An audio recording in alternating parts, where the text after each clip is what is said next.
Bismillahirrahmanirrahim. Ini saya punya post trade analysis untuk counter DNO di mana saya beli pada 4th of November around RM5,000. Lepas tu saya jual dalam masa 10 hari. Saya jual untuk lock around 20% profit, and then saya let my another half of the position untuk ride the trend, dan dia berjaya capture trend sehingga 60%, dan saya jual semua counter ni dalam masa 30 hari. Average saya dapat profit around 40% lah. Okay, dan ini saya punya brokerage statement. Kenapa saya nak tunjukkan DNO ni? Kerana bila kita dah jual sesuatu counter, kita masih lagi perlu monitor that counter untuk kita tengok setup yang sama berlaku ke tidak. Okay, dalam kes DNO ni pada hari ni 30 Disember, setup yang sama berlaku dan memang saya take position lah untuk setup yang sama. Okay, kita akan terus ke chart. Okay, ni chart saya. Saya dah annotate siap-siap kat sini. So untuk manage trade, untuk kita belajar daripada trade ni, kita perlu guna rewind button ni supaya kita kita belajar sebenarnya kita buat keputusan tu kenapa. Okey, saya berminat monitor counter yang sedang mencuba untuk naik all time high. Itu saya punya strategi yang saya minat lah. Okey, ini DNO dia dah buat all time high RM13 pada September. Kemudian dia berlaku profit taking, turun, and then dia cuba naik, dan orang jual lagi, and then dia cuba naik sekali lagi dengan volume yang tinggi. So maksudnya kita tahu memang ada minat belian, cuma masih belum cukup minat belian untuk dia terus fly. So dia berlaku profit taking lagi. Dia kat sini ni kita panggil dia shake the wick holder lah. Okay, so saya berminat monitor pada harga RM13 ni, dan saya monitor, tetapi pada RM15 ni saya tak masuk sebab volume dia tidak tinggi seperti mana yang saya sangkakan. Dia hanya mencapai dia punya average volume. Saya punya strategi, saya suka masuk untuk breakout. Saya mesti volume ni mesti kira melampau lah daripada dia punya average. So saya tak masuk dekat situ, dan tengok keputusan saya kenapa saya tak masuk tu betul. Di mana bila volume kecil, bila dia walaupun dia naik tinggi, keesokan harinya kira 60%, 70% memang akan retrace balik.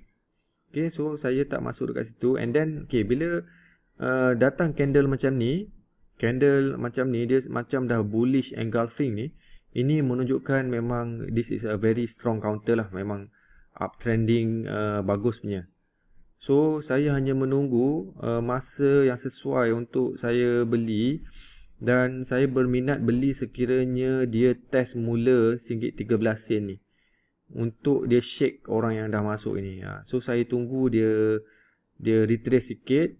Okay, and then sekarang apa yang saya anticipate berlaku, dan this is very strong bullish engulfing candlestick pattern. Okay, pada hari kejadian ni saya berminat nak masuk sebab pertama, the volume before, the day before very low, and then the volume the next day above average, dan multiples of the fourth time the volume of previous day. So kita tahu dekat sini buyer dah step in tau. So tapi walaupun buyer dah step in, some buyers masuk, mungkin dia trap dekat sini. Ni dia ada ni, bila dia trap dekat sini, dia masuk, dia just jual je, dia takut lagi turun kan. So tak apa, saya dalam ni. Okay, so sekarang once kita dah dalam trade, how we manage the trade will decide how many profit yang kita akan dapat lah. Okay, the next day, that's a good candle. Kita just monitor saja, tapi dia belum capai target kita untuk dapat around 20%. Saya suka untuk take the first profit around 20% lah, sebab saya punya average loss adalah around 7%, 5% macam tu. Bila 5% saya dah ready untuk cut loss kiranya dia turun lebih daripada 7%. So saya suka untuk dalam saya punya keseluruhan portfolio, saya pastikan saya punya reward, targeted reward is 3 times greater than my loss lah. So saya sebenarnya 3 to 1 trader. Kalau you 2 to 1, Maksudnya you punya risk adalah just twice. Saya memang try untuk dapatkan thrice lah, triple saya punya risk, so that kalau saya ambil 4 trade, hanya satu jadi, maksudnya saya masih lagi break even. Okay, so dalam trade ni ini candle yang tak bagus lah, dua candle yang tak bagus tapi dengan low volume, so kita masih boleh maintain dalam trade ni. Okay, bila turun kepada candle ni, sebenarnya kita memang sepatutnya berasa risau lah bila 3 consecutive days berlaku red candle ataupun kita panggil 3 black candle lah, 3 black candle. Kita ready sebenarnya untuk keluar position. Tapi dalam case ni saya masih belum loss sebab saya masuk RM1.22 dan price close pada RM1.22 juga. So in my opinion, saya rasa okay, this trade deserve another day. Okay, then another day comes. Okay, kita tengok dia dah memainkan candle-candle kecil ni. So saya rasa okay, ini harga yang baik untuk kita maintain dalam trade ni. Okay, we see the next day harga dah naik, so kita masih lagi dalam trade ni. Okay, that's a good candle. And then okay, bila dah good candle, kita tengok berapa persen dah daripada semasa kita entry. Semasa saya entry RM1.22, so sekarang dah naik 12%. Okay, bila 12% saya dah letak dalam kepala saya, okay, the next day if it goes around 20%, I will take half of my position. Saya nak de-risk, saya nak kurangkan risiko, saya nak lock dulu profit. Okay, the next day, okay, it happen lah. So saya jual pada RM1.46, saya dah capture around 20% gain. So saya let the remaining of the position untuk ride the trend. So kita dah tak kisah dah, bila kita dah gain 20%, kita naikkan kita stop loss. Daripada tadi awal-awal kita buka kita punya trade, kita always start with a risk. Risk yang saya letakkan bila saya start masuk trade adalah 7%. Dan bila dah reach 20% macam tu, okay, risk saya 7%. Sekarang saya punya reward, saya dah capai reward saya around 20%. So kalau ikut ratio 7 ratio to 21 dah 1 to 3 ratio lah, risk to reward ratio. So that's why saya memang akan ambil profit, sebab tadi saya cakap saya adalah 3 to 1 trader. Okay, and then dekat 20% saya dah ambil, dan remaining position saya tinggalkan. Saya dah tak kisah sangat sebab kita hanya tengok sekiranya trend tu dah patah baru kita keluar.